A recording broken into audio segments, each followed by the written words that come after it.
Here's my $750 PC build that features a GTX 1070 and a brand new Skylake i5, right after this.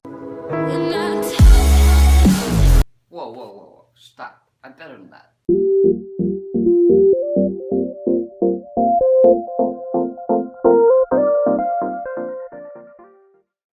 Performance PC Network.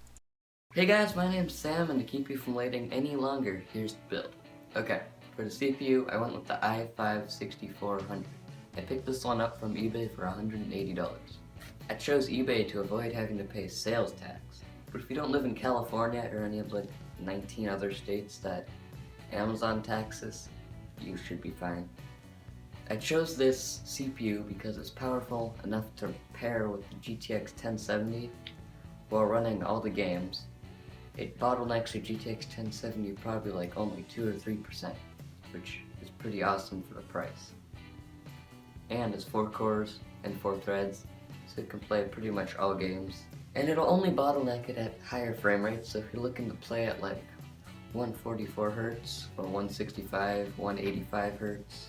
And that's about all you need to know about the CPU. Okay, for the motherboard, I basically went the cheapest option that wasn't MSI because MSI has a horrible warranty.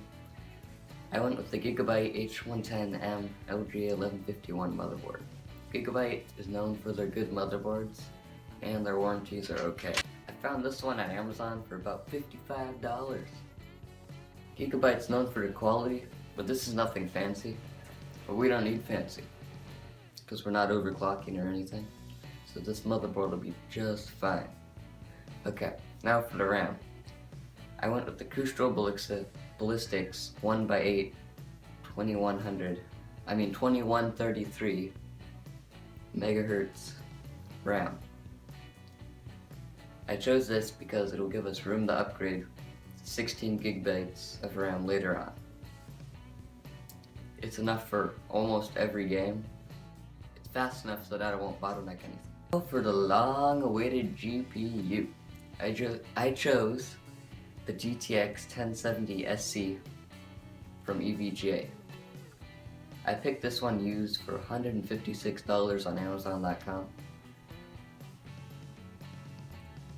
You can buy it used from Amazon warehouse deals, and they give you incredible discounts for just in exchange for a couple dents in the box.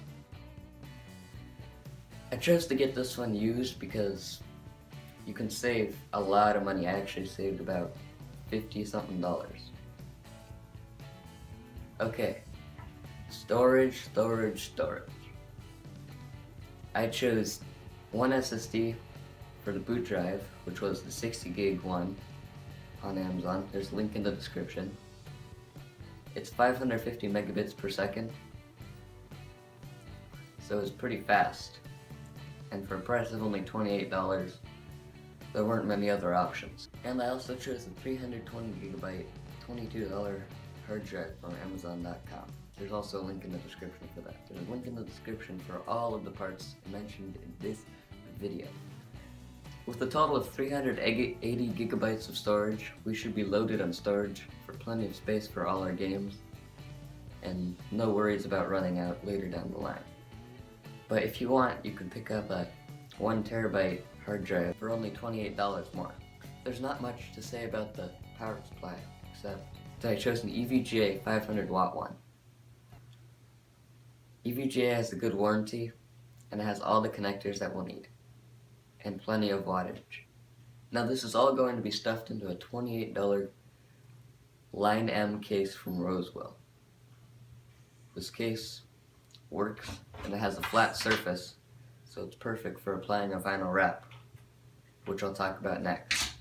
Now, if you could probably fit this vinyl wrap into your budget, it kind of depends on what you need. But if you would like to purchase one, just email sales@chipcustomizer.com for quotes. You can make anything with these vinyl wraps. You could even put a giant picture of Trump on your case. Like, who wouldn't want that, right? It just goes on like a sticker, and you smooth the bubbles out and you're good to go. The total is at only $752. Wow, pretty good. You can save even more money by buying used parts, like your CPU. You can probably save $15. Except then you'd have to buy a cooler, which also goes for about $15. But at least you'd get a better cooler. Okay. You could save maybe like $5 on RAM if you buy it used. And also, okay, let's see how it plays some games, because why would you build a gaming computer if you're not going to play games?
As you can see, even at 4K, Counter-Strike can play at least 144 Hz, which means it's perfect for 144 Hz gaming. But unfortunately, Ark Survival Evolved only gets 40 FPS at Ultra.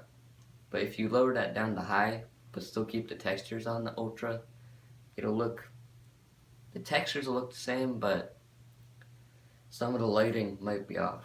But if you don't play Ark, it's pretty amazing. But if you do play Ark, just lower it down to high or deal with 40 FPS.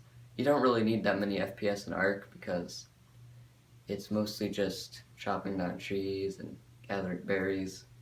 So, yeah. Thanks so much for watching. Don't forget to subscribe and tell your friends. You should tell your friends right now. Okay, how about you just open up an email tab right here and go tell your friends right now. Right now. Sam from Performance PC Network signing out.